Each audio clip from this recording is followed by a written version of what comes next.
Puss in Boots: The Last Wish has Puss in Boots teaming up with Kitty Softpaws and Burrito to get to the wishing star to get all of his 9 lives back before Jack Horner and Goldie and the 3 bears get there first. All while death is literally after Puss in Boots.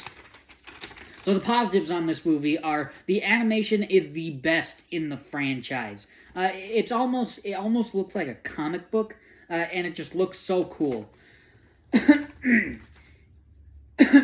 You know, the original Shrek had CGI animation, and honestly, a small negative with that is that movie just looks really ugly.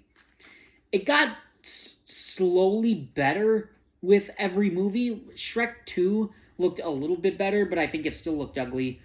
Shrek the Third kind of looks the same. Shrek, the final chapter, did actually look pretty good, and Puss in Boots actually looked pretty good. But this, maybe because it used a different style of animation, maybe that really helped it. Maybe it gave it a different flavor, but it's really good.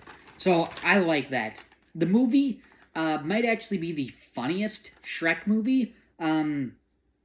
Like, one of the funniest jokes is the first 8 deaths of Puss in Boots is hilarious. All because they're not even respectable deaths. I mean, like, one, he dies by, like, a weight coming down on him because he didn't need a spotter. So that one was really funny. Being shot out of a cannon, that was really funny.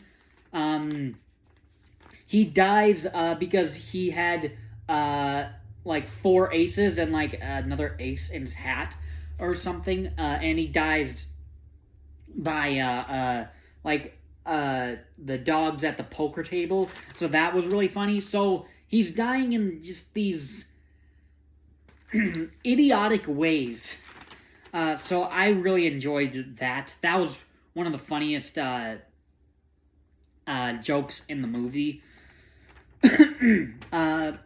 But what I actually like more about this, other than the comedy, is, like, I actually like the action in the movie. It's awesome. It's like a kid's action movie. The fight with the giant is highly entertaining. Oh, and that's also another joke of after he defeats the giant, and like, let me play another song, and like, the legend will never die, and the bell comes down. That was actually really funny. Speaking of which, who is your favorite Fearless Hero? I really like that song, so that was really cool in the beginning of the movie. That started off the movie really well. But back to the fights. The fight with the giant, again, highly entertaining, where the giant has the bell and swinging it around, trying to crush Puss in Boots. That was really cool. The chase in Jack Horner's castle was really fun, where they're all after the map. And Puss and Kitty go on a carpet, and they're flying all over the castle. That was really cool. The fight where Jack is accidentally shooting his men, that was really funny, and that fight was actually pretty entertaining. And of course, the fight at the end with Puss in Boots and Death, the wolf, that was really cool, where Death just takes his weapons and makes like a fire ring around them. That was cool, and then when they actually start fighting, I liked that. The characters are entertaining. They're great. Puss actually having like a character arc of realizing his mortality is interesting. And trying to let people in. I liked that. And for most of the movie, he's only focused on getting his lives back. That was really entertaining. So again, only thinking about himself and nobody else.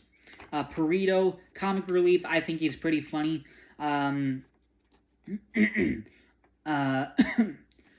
Kitty, I like her and her turmoil with Puss because of the wedding. That was interesting. The villains are really good.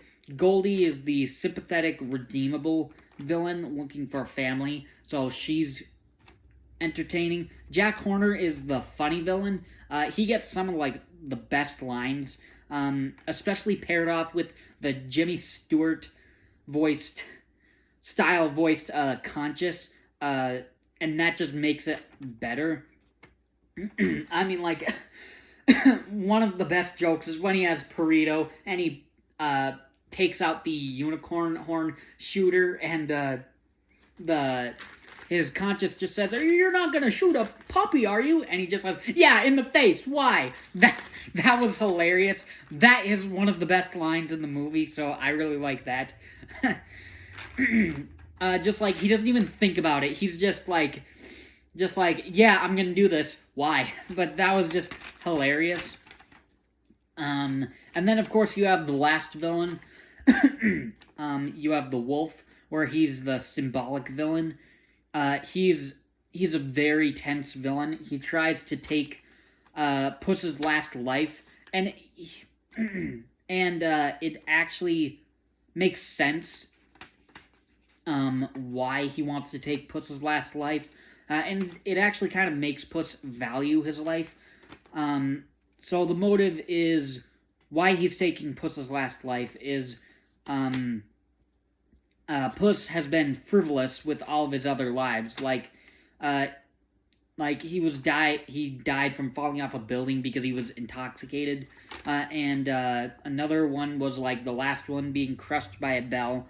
So it's like, just again, all idiotic, stupid deaths, where Puss has just never valued his life. So I liked that. I liked the reason why death is just gonna take this last life now, instead of waiting before Puss actually dies. So I liked that. So yeah, again, it made sense why Death was mad at Puss in Boots for that. So I really liked that. I mean, like, just a highly entertaining movie. That's it for positives. One mixed element was I kind of wish the movie ended with the wolf battle, where the wolf makes the fire ring and they have Puss and him fight. I kind of wish it ended with that and not with Jack Horner coming back and being big.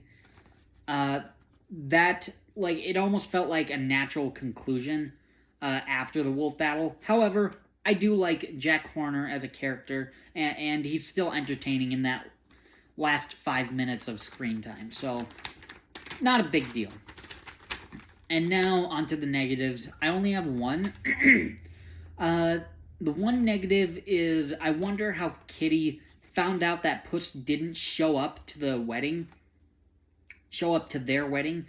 because that's such a big conflict, but she didn't show up either, so it's like, what did that even matter? So, I mean, like, if he actually left her at the altar and she was at the wedding, that would make much more sense, but how did she find out Puss never showed up to the wedding? So that conflict didn't really make a whole lot of sense. I kind of wish maybe they had a different conflict, and I just thought of that negative, like right after I watched the movie. I mean, like, I did struggle to try and come up with some negatives, but thinking back on the movie, that's about my only negative with it, so just because it doesn't really make a whole lot of sense. But that's it for negatives. In the end, I love Puss in Boots: The Last Wish. It's funny, it's action-packed, the villains are cool, Puss's character arc is really cool, animation is awesome, so I have very little negative to say on this movie. Puss in Boots: The Last Wish is such an awesome movie, so I really enjoy it. Thanks for watching.